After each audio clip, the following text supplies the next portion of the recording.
அவனை அவன் தாய் அனாதை என ஆற்றில் மிதக்க விட்டு விடுகிறாள்.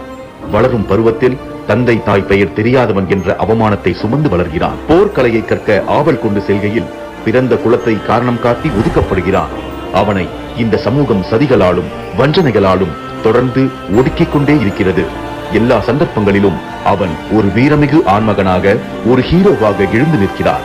அவனது ஆளுமைக்கு முன் அவனை பற்றி சமூகம் கூறும் அத்தனை அவமானங்களும் அவப்பெயர்களும் பொடி பொடியாக நொறுங்கி போகின்றன. அவனது முரண்பாடான செயல்களுக்கு பின்னால் என்ன நியாயம் இருந்தது?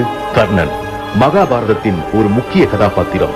கர்ணன் குறித்த பல்வேறு விமர்சனங்கள், கருத்துக்கள், ஆதரவு கட்டுரைகள் வெளிவந்துள்ளது என்றாலும் நாம் இங்கே கர்ணனின் நல்ல பண்புகளில் இருக்கும் நியாயங்களை மட்டுமே பார்க்க இருக்கின்றோம். கர்ணன் குறித்த இந்த ஒளிக்கட்டுரை கர்ணனின் மறுபக்கத்தை நேயர்கள் தெளிவாக அறிய உதவியாக இருக்கும். கர்ணன் என்னும் மாவீரன் தனது ஹீரோயிசத்தால் நம்மை கட்டிப்போட